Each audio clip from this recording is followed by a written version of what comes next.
हमारा मित्र बहुत खुश लगता है, बहुत खुश है मेरा को। अभी हमारा कैंडिडेट कमलजीत शेखावत जी वेस्ट दिल्ली का हमारा कैंडिडेट का प्रचार इधर होता है जी। आपका पता है 10 साल में आप मोदी जी का पूरा संपूर्ण आशीर्वाद आप दे दिया जी। 2014 में दिल्ली में 7 सीट्स में मोदी जी का आशीर्वाद दे दिया जी। 2019 में आप आशीर्वाद दे 2024 इलेक्शन 10 साल हमारा काम आप देख लिया जी। आप पूरा देखिए मोदी जी का कठिन परिश्रम,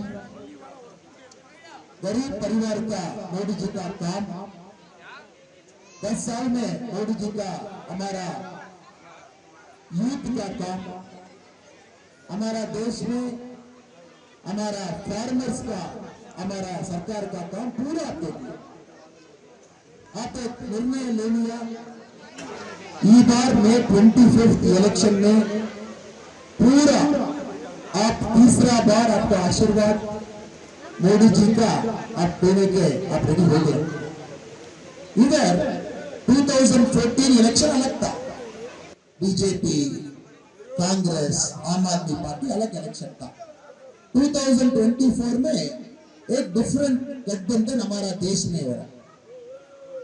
पंजाब हमारा मित्र इधर है, पंजाब में आप पार्टी सेपरेट लग रहा हो, कांग्रेस पार्टी ऑपोजिट में लग रहा, बीजेपी ऑपोजिट में लग रहा। अब दिल्ली में आप पार्टी का कांग्रेस पार्टी का दोस्ती है, पंजाब में कुश्ती है। तो ये गठबंधन पूरा देश में, ये गठबंधन ये दिल्ली पंजाब में क्या गठबंधन है पूरा देश में। केरला में कम्युनिस्ट कांग्रेस का लड़ाई, तमिलनाडु में कम्युनिस्ट कांग्रेस का दोस्ती, सेम साउथ इंडियन स्टेट में एक स्टेट में दोस्ती है, एक स्टेट में दोस्ती है। ये गठबंधन परिवार का गठबंधन, करप्शन का गठबंधन है। हमारा नेशनल इंटरेस्ट का ये गठबंधन नहीं है। இது டெல்லியில் இருக்கக்கூடிய தமிழ் சொந்தங்கள் முழுமையாகவே அறிவீர்கள். இங்க இருக்கக்கூடிய ஆம் ஆத்மி கட்சியாக இருக்கட்டும், காங்கிரஸ் கட்சியாக இருக்கட்டும், சுயநலத்திற்காக ஒன்றாக இணைந்து உங்கள் முன்னால் நின்று கொண்டிருக்கின்றார். 4 சீட்டில் ஆம் ஆத்மி கட்சியும் 3 சீட்டில் காங்கிரஸ் கட்சியும் இருப்பது கொள்ளையடிப்பதற்காக, நம்மை ஏமாற்றுவதற்காக. இங்க இருக்கக்கூடிய எல்லா நம்முடைய தமிழ் சொந்தங்களுக்கு தெரியும், இன்று வடக்கு தெற்கு இரண்டும் கூட இணைப்பு பாலமாக இருக்கக்கூடியவர் நம்முடைய பாரத பிரதமர் நரேந்திர மோடி. குறிப்பாக நம்முடைய தமிழ் கலாச்சாரத்தின் மீது, மொழியின் மீது மிகப்பெரிய ஒரு நம்பிக்கை வைத்திருக்கக்கூடிய மனிதர், ஒரு ஆழ்ந்த காதல் இருக்கக்கூடிய மனிதர் நம்முடைய பாரத பிரதமர் நரேந்திர மோடி. मैं आपका एक रिक्वेस्ट कर रहा हूं, हमारा देश में कांग्रेस पार्टी का नेरेटिव क्या है जी? नॉर्थ अलग है, साउथ अलग है, नॉर्थ ईस्ट अलग है, वेस्ट अलग है। सैम पित्रोड़ा बहुत senior Congress leader, Indira Gandhi ji prime minister समय में इंदिरा गांधी जी का एडवाइजर है, राजीव गांधी जी प्राइम मिनिस्टर समय में राजीव गांधी जी का adviser, Manmohan Singh ji prime minister समय में कैबिनेट मंत्री रैंक का एडवाइजर। सैम पित्रोड़ा जी बोल रहा हूं, ये साउथ में अलग है, अफ्रीकन तरफ दिख रहा है, नॉर्थ ईस्ट चाइनीज तरफ है। हमारा दिल्ली प्रदेश ई साइड में पूरा व्हाइट तरफ दिख रहा है, पूरा वेस्ट अरब तरफ दिख रहा है। ये कांग्रेस का चिंतन है, कांग्रेस का मन में है हमारा देश सेपरेट है, पूरा नॉर्थ सेपरेट है, साउथ सेपरेट है, नॉर्थ ईस्ट सेपरेट है, वेस्ट सेपरेट है। आपका पता है जी, हिंदुस्तान का दिल ये दिल्ली है, दिल्ली प्रदेश। पंजाबी गुजरात इधर है, तमिल लोग इधर है, हमारा देश में अलग अलग भाषाओं का जन्म इधर है। तो बीजेपी का चिंतन, मोदी जी का चिंतन एक ही चिंतन है। अब भारत माता जी का पुत्र, तमिल लोग, हिंदी भाषण का लोग, Punjabi friends, all of us are एक ही भारतीय स्पिरिट। ये इलेक्शन ये नैरेटिव में चल रहा है। अब ये इलेक्शन में 2024 मई 25 दिल्ली में आप एक तीर्मान लेना पड़ेगा। कांग्रेस का 70 इयर्स का तोड़ने का ये पॉलिटिक्स आप खत्म करना पड़ेगा जी, ये इलेक्शन में खत्म करना पड़ेगा। राहुल गांधी जी का भाषण आप देखो जी, तमिलनाडु में कंप्लीटली डिफरेंट भाषण, नॉर्थ इंडियन में कंप्लीटली डिफरेंट भाषण। वायनाड में राहुल गांधी जी कंटेस्ट किया, तो राहुल गांधी जी वायनाड का भाषण आप देखो जी। राहुल गांधी जी बोला साउथ में डेवलप्ड है, एडवांस्ड है, मैं वायनाड में कंटेस्ट कर रहा हूं। उसके बाद केरला में इलेक्शन होने के बाद राहुल गांधी जी एक नया वाला नैरेटिव बन रहा हो, मैं राबरेली का पुत्र हूं, इधर में कंटेस्ट कर रहा हूं। इதிலே காங்கிரஸினுடைய உண்மைத்தன்மை உங்களுக்கு தெரியும். நாட்டு மக்களை ஏமாற்றி வடக்கு தெற்கு என்று பிரித்து இந்த நாட்டை சின்னாபின்னப்படுத்த வேண்டும் என்று காங்கிரஸ் தீர்மானித்திருக்கிறார். மோடி அவர்கள் நம்முடைய தமிழ் மொழிக்கு உச்சபட்சமான மரியாதை, காசி தமிழ் சங்கமாக இருக்கட்டும், சௌராஷ்டிரா தமிழ் சங்கமாக இருக்கட்டும், பாராளுமன்றத்தினுடைய மைய கட்டிடத்திலே நம்முடைய செங்கோலாக இருக்கட்டும், நம்முடைய தமிழ் சமுதாயத்திற்கு மிகப்பெரிய மரியாதையை நம்முடைய பாரத பிரதமர் கொடுத்திருக்கிறார். எனக்கு டெல்லியில பாருங்க, आम आदमी कच्ची है, आम आदमी पार्टी आरंभ समय में अरविंद केजरीवाल जी क्या बोला जी, मैं परिवारवाद का एगेंस्ट हूं, मैं कांग्रेस का एगेंस्ट हूं, मैं भ्रष्टाचार का एगेंस्ट हूं, मैं दिल्ली में एक एक हमारा मित्र कौन है आपका मैं सेवा करूंगा। अभी आम आदमी पार्टी का परिस्थिति आप देखो जी, आम आदमी पार्टी का 2 मंत्री जेल में है, एक चीफ मिनिस्टर बेल में, जून 1 तक बेल में। चीफ मिनिस्टर का घर में अंदर एक राज्यसभा एमपी का असल्ट होगा, इसका आम आदमी पार्टी क्या कारण बोल रहा है, टीवी में देख रहा हूं, सीसीटीवी इमेज देख रहा, मेन अक्यूज्ड का सेलफोन का पूरा फॉर्मेट, ये आम आदमी पार्टी का अभी परिस्थिति है। राहुल गांधी जी आज दिल्ली में एक प्रचार में बोल रहा हूं, दिल्ली में पूरा कांग्रेस आम आदमी पार्टी बटन दबाए, आम आदमी पार्टी पूरा कांग्रेस का बटन दबाए। तो दिल्ली में आम आदमी कांग्रेस एक ही गठबंधन में, पंजाब में अलग अलग बटन में। तो இவங்களுடைய சந்தர்ப்பவாத அரசியலை நாம் புரிந்துகொள்கிறோம். இது நம்முடைய நாட்டினுடைய முன்னேற்றத்திற்கான அரசியல் கிடையாது. இந்த நாட்டை அடுத்த கட்டம் எடுத்து செல்ல வேண்டும் என்பதற்கான அரசியல் இல்லை. டெல்லியை பொறுத்தவரை வளர்ச்சியும் வேண்டும், பாதுகாப்பும் வேண்டும். அப்படிப்பட்ட நகரம் காங்கிரஸ் 10 ஆண்டு கால ஆட்சியில எத்தனை வன்முறைகளை பார்த்தோம், எத்தனை தீவிரவாத தாக்குதலை பார்த்தோம்.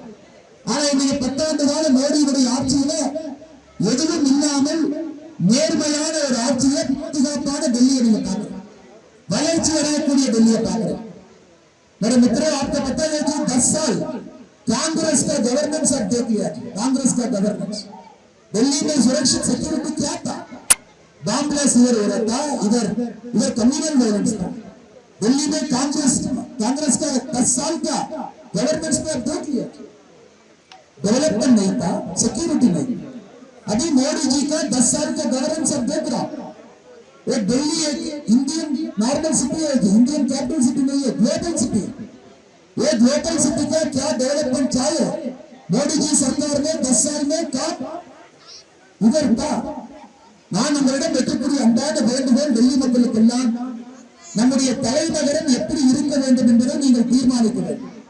இந்த தலைநகரம் பாதுகாப்பாக இருக்க வேண்டும், இந்த தலைநகரம் வலிமையாக இருக்க வேண்டும், இந்த தலைநகரத்திலே வளர்ச்சி இருக்க வேண்டும், மீண்டும் இருக்க வேண்டும் என்றால் டெல்லியிலே மோடி இருக்க வேண்டும் என்பது உங்களுக்கு தெரியும்.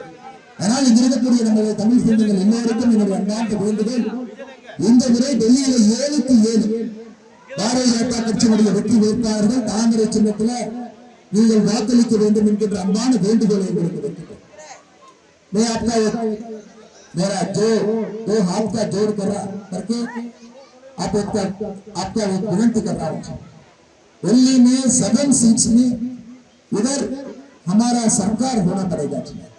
दिल्ली में कैपिटल सिटी का डेवलपमेंट चाहिए, सुरक्षित चाहिए।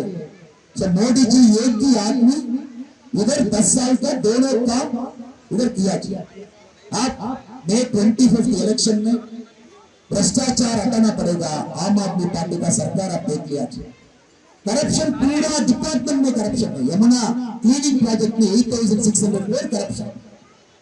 एक टॉयलेट बना दिया, टॉयलेट का नेम दे दिया एक क्लासरूम, वो करप्शन। ट्रांसपोर्ट डिपार्टमेंट रिपेयर में 10,000 करोड़ का करप्शन है। लिखे क्लियर स्कैम करप्शन पूरा देखो।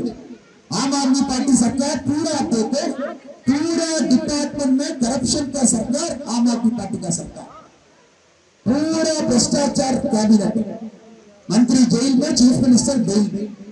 நமக்கு இதை அப்புறப்படுத்த வேண்டும். டெல்லிக்கு இது போன்ற ஒரு அரசியல் கட்சி தேவையில்லை, இது போன்ற ஒரு அரசாங்கம் தேவையில்லை.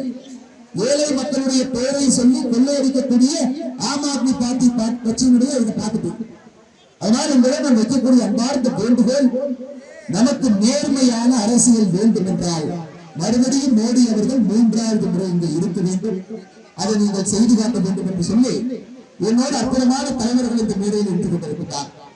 குறிப்பாக இந்த பகுதியினுடைய மூத்த தலைவர்களாக இருக்கக்கூடிய முன்னாள் काउंसिलर பொதுச் செயலாளர் श्वेता सैनी जी हमारा पास है, हमारा तिलक नगर कॉन्स्टिट्यूंसी का इंचार्ज सुनील जिंदाल जी हमारा पास है जी, हमारा वार्ड का अध्यक्ष, मंडल का अध्यक्ष सरिता देवी जी मैडम हमारा पास है, तिलक नगर का इंचार्ज परमजीत कौर हमारा पास है जी, கருமாரியம்மன் கோயில் அற்புதமான நம்முடைய மாரியம்மன் சென்று வரிசைக்கு ஆசீர்வாதம் பெற்றுக் கொண்டு வந்திருக்கின்றேன். தமிழ் சொந்தங்கள் அற்புதமான மாரியம்மன் கோயிலை வச்சிருக்கிறீங்க. நம்முடைய ட்ரஸ்டி டாக்டர் சிவகுமார் அவர்கள் நம்மோடு இருக்கிறார்கள். அவருக்கு நம்முடைய நன்றி கலந்த வாழ்த்துக்களை வணக்கங்களை தெரிவித்து, நம்முடைய ஜெய்ப்பூர் நகரத்தினுடைய மேயராக இருக்கக்கூடிய சோனியா குர்ஜார் ஜி இருக்கிறாங்க.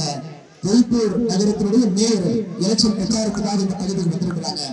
அவர்களுக்கும் நன்றி தெரிவித்து, இந்த அற்புதமான இந்த கூட்டத்தை ஏற்பாடு செய்திருக்கக்கூடிய டெல்லி பிஜேபி பிரதேசனுடைய நம்முடைய தமிழ் செல்வனுடைய தலைவராக இருக்கக்கூடிய முத்துசாமி அவர்கள், துணைத் தலைவராக இருக்கக்கூடிய தண்டபாணி அவர்கள், மேடையின் மீது இருக்கக்கூடிய எல்லா தலைவர்களுக்கும் இந்த நேரத்தில் நன்றி கலந்த வாழ்த்துக்களை வணக்கங்களை தெரிவித்து, आप 2 घंटे इधर आप बैठेंगे, 2 घंटे इधर आपका समय मैं ज्यादा नहीं बोलूंगा जी, आपका एक ही शब्द में बोलूंगा जी। पूरा देश में 380 कॉन्स्टिट्यूंसी में प्रचार हो गया जी, इलेक्शन हो गया। 4 फेज में 380 कॉन्स्टिट्यूंसी में इलेक्शन हो गया जी, 380। अभी 163 कॉन्स्टिट्यूंसी बाकी है।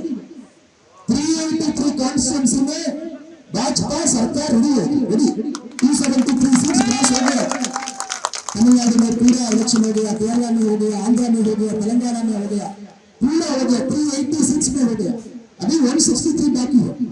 हमारा देश में पूरा जन निर्णय ले लिया, हमारे को मोदी जी चाहिए, तीसरा बार चाहिए, बहुत लार्ज मेजॉरिटी में चाहिए, 400 सीट्स में मोदी जी चाहिए, वो जन निर्णय ले लिया जी। आपका मैं एक और समय में रिक्वेस्ट कर रहा हूं, டெல்லியில 7க்கு 7ஆக இருக்கட்டும், மிச்சம் இருக்கக்கூடிய 163 சீட்ல நீங்கள் நம்முடைய பாரத பிரதமர் நரேந்திர மோடி அவர்களுக்கு வாக்களித்து ஒரு அருமையான அரசை, வலிமையான அரசை நீங்கள் பெற்றுக்கொள்ள வேண்டும் என்று அன்போடு உங்களிடம் கேட்டுக்கொள்கிறேன். நன்றி, வணக்கம், தன்யவாத்.